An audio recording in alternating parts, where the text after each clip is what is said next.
Good day, welcome to Daily News Update on Flip TV News. My name is P. Soladipo. The headlines: FPRO warns motorists on abducting policemen enforcing traffic rules. Sanwo-Olu assures LASU students of access to FG loan. Presidency denies 105,000 pay as Labour awaits Tinubu's offer. National Grid shut down treason. Obedient movement far more better than any political party, says Obi. Security and Exchange Commission seeks stakeholders' support over unclaimed dividends, markets infraction. Bafana focused on Eagles after 18-hour travel ordeal. Now the news. The Nigeria Police Force Public Relations Officer ACP Olumuyiwa Adejobi has warned drivers to abduct policemen and other law enforcement agencies in order to carry out their duties to desist from such acts. Adejobi stated that under no circumstance should such be norm. He added that drivers who would rather fight or drive off law enforcement agents who contravene their vehicles are in great violation and risk severe sanction. The PPRO advised that whatever the case may be, drivers are obliged to obey the officers, whether they want to take them to their stations or take over their vehicles. Still on the news. The governor of Lagos State, Mr. Babajide Sanwo-Olu, has said that the state would work to ensure that students in Lagos State University, Ojo, fully benefits from the federal government student loan being administered by the Nigerian Education Loan Fund.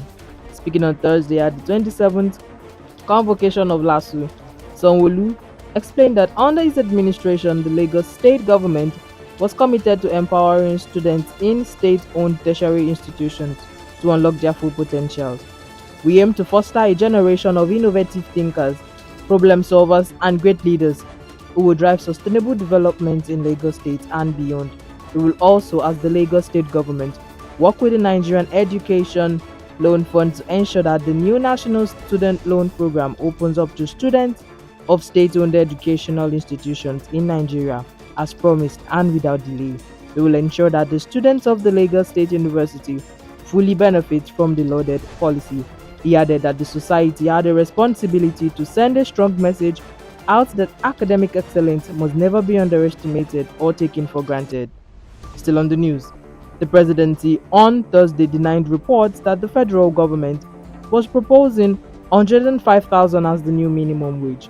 The special advisor to the president on information and strategy, Bayo Onanuga, described the report as false. The reports followed the presentation of the cost implication of implementing a new national minimum wage to President Bola Tinubu at the presidential villa on Thursday. The Minister of Finance, Wale Edun, submitted the template to the president alongside the Minister of Budget and National Planning, Atiku Bagudu. Edu confirmed submitting the template to the president and reassured that there is no cause for alarm when questions about the figure. Tinubu was said to be currently reviewing the proposal and an official announcement is expected soon.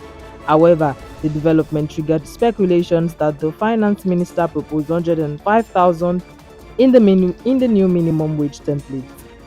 Still on the news, the Secretary of the Government of the Federation, George Akume, on Thursday condemned the shutdown of the national grid during the suspended industrial action by the organized labor. He described the action as a treasonable felony, adding, "There was nowhere in the world that organized laborers had shut down a country's national grid." The Transmission Company of Nigeria Workers Union had shut down the national grid on Monday to join the nationwide strike embarked on by the organized labor. The organized labor went on strike to compel the government to agree on new minimum wage for workers. The shutdown of the national grid resulted in a nationwide blackout. Addressing the National Executive Council of the Christian Association of Nigeria in Abuja, the SGF stated that the president, Bola Tinubu, was making frantic efforts to rebuild the country, saying that the Labour wants to destroy it. He said, "Nowhere in the world has Labour ever tampered with the national grid. It is treason, a treasonable felony. It is economic sabotage. You don't do that." To politics. The 2023 Labour Party's presidential candidate, Peter Obi, has boasted that his obedient movement is far more than any political party in the country. The former governor of Anambra State said this in a statement on Wednesday while explaining that the movement was not a directorate of any particular political party in the country. According to Obi, anyone claiming to be at the helm of affairs of what he described as non-existent directorate is not a member of the obedient movement. He said the movement was more than a mere political party void of ethic and religious affiliation for business. Acting Director General of the Securities and Exchange Commission, Dr. Emomotimi Agama, has called on relevant stakeholders in the capital market to join in the Commission's fight to reduce unclaimed dividends. He also seeks their support in containing all forms of market infractions. Speaking during a meeting with the Association of Securities Dealing Houses of Nigeria in Abuja, Agama described unclaimed dividends as a monster in the capital market which must be tackled swiftly.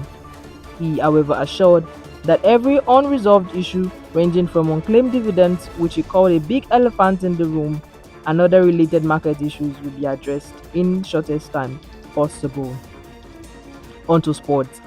Nigerians' opponent in Friday's 2026 FIFA World Cup qualifier, South Africa, were quick to shake up their travel ordeal and get into work mode before the shutdown at the Godswill Akpabio International Stadium, Uyo. The South African delegation arrived Uyo on Thursday morning, and according to their account, their journey to Nigeria has been fraught with delays, resulting in the teams spending a night at a hotel in Port Harcourt. The team departed South Africa on a chartered flight on Wednesday morning, aiming to reach their Uyo base by 5 p.m. the same day. They reported that they had been on the road for 18 hours but couldn't get to the match venue, Uyo. They arrived Nigeria through Port Harcourt Airport, where they had their immigration clearance. They could not fly directly to Uyo, which is a local airport.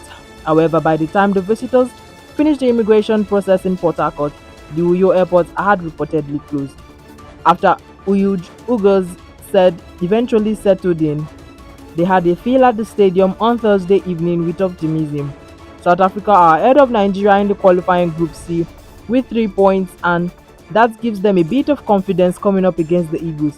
Also, they famously won 2-0 in Uyo against Nigeria in 2017, and that remains their only competitive victory over the Super Eagles. At the last AFCON in Ivory Coast, Nigeria also beat them 4-2 on penalties in the semi-finals after 1-1 in 120 minutes. A result Bros said they won't be seeking revenge for when today's encounter kicks off.